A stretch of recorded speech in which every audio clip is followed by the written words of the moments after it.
오늘 북한의 SLBM 발사 의도와 앞으로의 파장을 김주환 정치안보 전문기자와 함께 살펴보도록 하겠습니다. 안녕하십니까? 안녕하세요.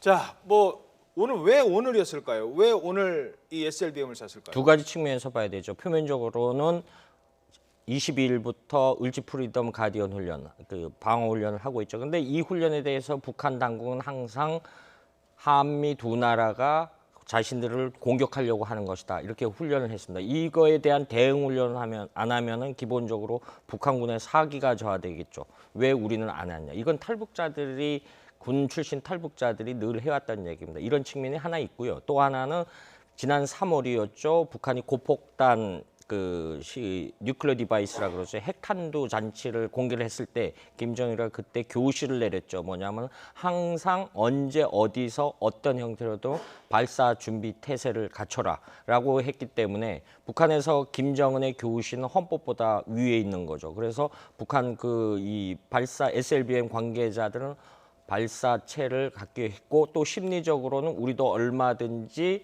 한미 군사연습에 대응 수단이 있다라는 어떤 일종의 기싸움 성격도 있을 거로 보입니다. 최근 탈북 등 고위 인사 망명 같은 어떤 체제 동요와도 연관성이 있을까요? 그렇죠.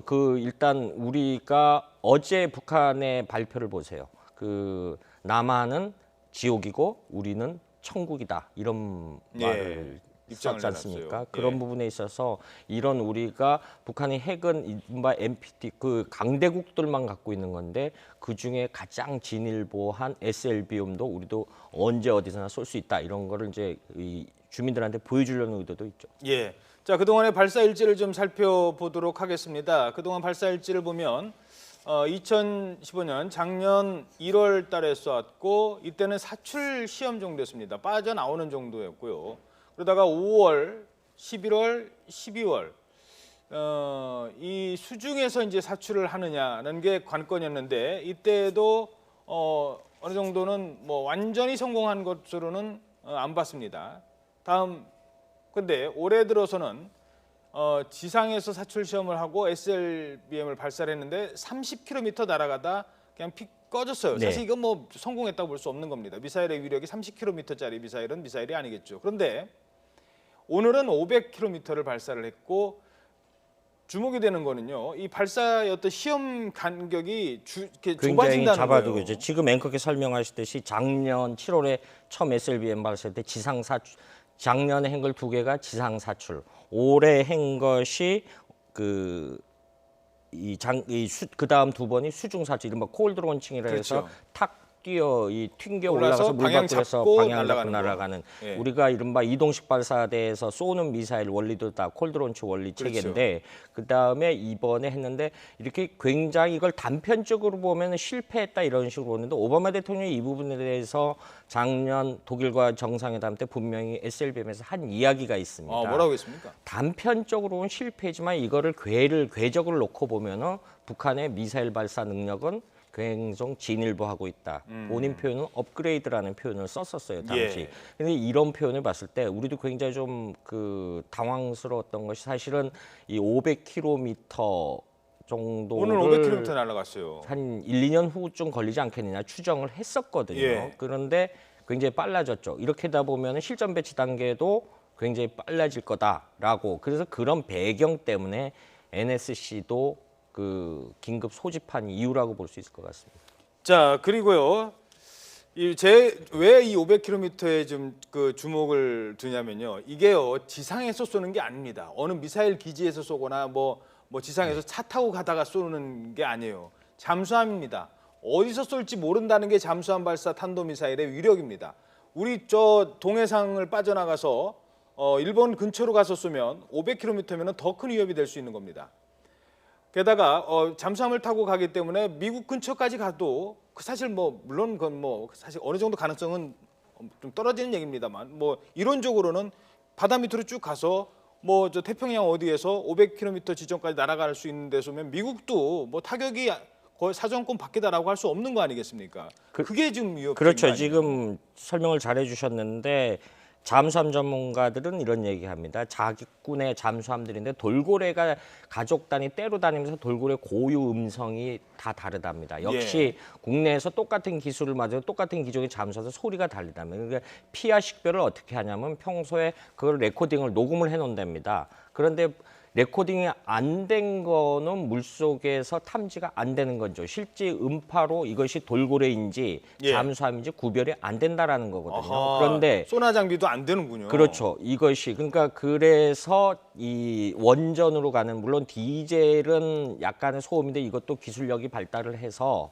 과거에 우리가 뭐 유포트 개념으로 보면 굉장히 곤란하고요. 거기 소음이 없다라고 하거든요. 아하. 또 하나는 잠수함 자막 능력이 뛰어나지는 거죠. 물속 깊이 더 내려간다라는 거죠. 그렇죠. 물속 깊이 그러니까 이른바 지금 미국이나 러시아가 갖고 있는 핵 잠수함들이 250m까지 자망을 할 수 있다라는 거예요. 물론 SLBM을 쏘려면 어느 정도 수면으로 올라와야 된답니다. 그런데 이것이 그 한 40m 정도까지 수압을 뚫고 올라와서 장거리를 날아가고 있는데 지금 관건은 북한이 이번에 500km 상공을 한 게 이 수면 하 얼마에서 쐈는지는 그렇죠. 이제 15m 조사를 해봐야 되겠죠. 어찌됐든 간에 굉장히 개발 속도가 빠르고 이 다음 단계는 일단은 실전 배치를 해놓고 두 가지 관점이 있죠. 고체 연료를 사용했을 개연성이 굉장히 크고요. 그렇죠. 또 하나는 고체 연료입니까? 그러니까 아무 때나 쏠 수 있다는. SLBM이 무서운 게 뭐냐면은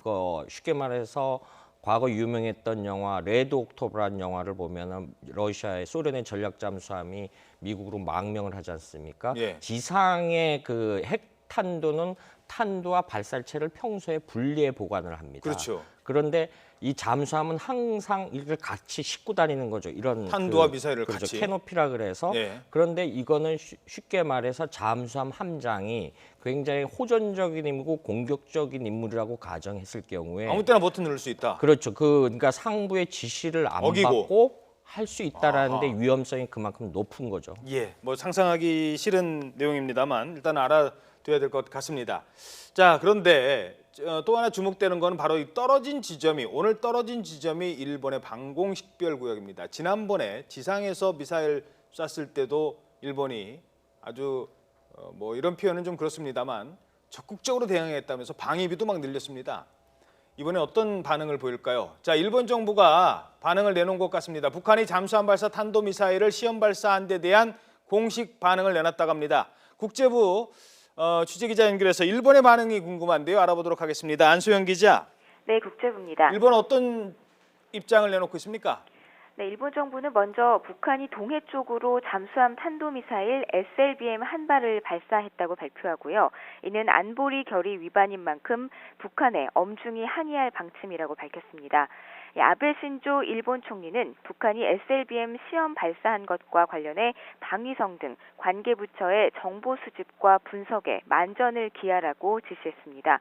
또 일본의 항공기와 선박 등의 안전 확인을 철저히 하고 예측하기 어려운 사태에 대비해서도 만전의 태세를 갖출 것을 요청했습니다. 일본 정부는 총리관저 위기관리센터에 설치된 북한 정세 관저 대책실에서 현재 관련 정보를 수집하고 있고요. 방위성 등 관련 부처 국장급 회의를 열고 대응 방안을 협의했습니다. 앞서 NHK, 아사히, 교토통신 등 일본 언론들은 오늘 아침 북한의 SLBM 발사와 일본 방공식별구역 낙하 소식을 속보로 전했습니다.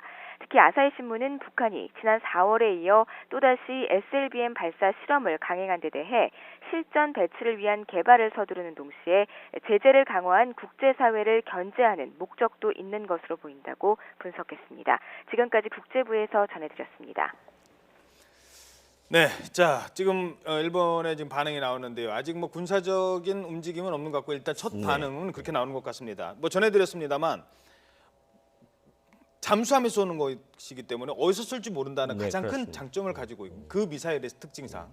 그런데 500km를 날아갔다고 보니까 일본 입장에서는 저 도쿄나 어디든 지금 사정권 안에 지금의 이론적으로는 가능해진 거 아니겠습니까? 그렇습니다. 그 뭐 1997년도 노동 미사일이 북한이 처음 쐈을 때 노호반도 근처에 떨어져서 일본이 경악을 금침했 됐고 그 다음부터 일본이 이제 미사일 방어 체계를 해서 지금까지 SM 그 이지스함 SM 미사일 방어 체계를 구축하고 있는데 역설적으로 봐야 됩니다. 우리가 북한 문제를 그거 일본과의 어떤 과거사 문제를 할 때 일본이 궁극주의화를 하고 있잖아요. 북한이 호전적으로 나갈수록 일본은 더 일본의 무장 능력은 빨라지는 그런 역설이 있습니다. 핑계거리가 생기는 거죠. 그런데 일본 국민은 또 굉장히 그 부분에 대해서 호응한 안보적인 측면에서 호응하는 측면이 있고요. 예. 그래서 굉장히 강하기 때문에 이런 부분을 우리가 굉장히 인지를 잘해야 되고 또 하나 일본의 그 방공식별구역 그 자디즈 일본 방공식별구역인데 사실 방공식별구역이 약간 겹치는 부분이 있습니다. 예. 이게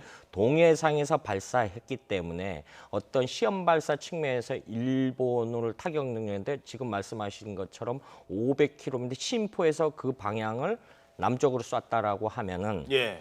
굉장히 심각한 문제가 있죠. 그리고 동해가 기본적으로 수심이 깊어서 예. 과거 냉전 때 강대국들의 이 잠수함들이 거기서 굉장히 기동을 많이 했다라고 하거든요. 그래서 동해상 어느 기점을 따라 남쪽에서 역으로 대한민국 육지를 향해서 발사할 개연성도 거꾸로 배제할 뒤통수를 수도 때리는 없는 경우도 거죠. 있는 거니까요. 그리고 일본 뒤로 가서 그렇습니다. 일본 뒤에서 태평양에서 일본을 향해 쏠 수도 예. 있다는 이론적 얘기가 나오기 때문에 이 부분은 물론 뭐 아직 거기까지 성공했다라는 거는 지금 말할 수 있는 단계는 아닙니다만 짧게 시간은 없습니다만 사드 지금 우리 사드 배치 논란이 있지 않습니까? 지금 북한이 이게 조금 다른 분석으로 봐야 되는 게 사드가 과연 SLBM을 막을 수 있느냐 논란이 있습니다만 현재까지는 이론적으로 그렇게 쉽지는 않지 않습니까? 한민구 장관이 국회에서 이야기를 했죠. 어차피 SLBM도 그 두 가지 단계로 봐야 하는데 발사를 하면 물 밖으로 나와야 됩니다. 그럼 일단 날아가는 걸 우리가 요격할 수 있는 거고요. 그 전에 요격을 못하게 해야죠.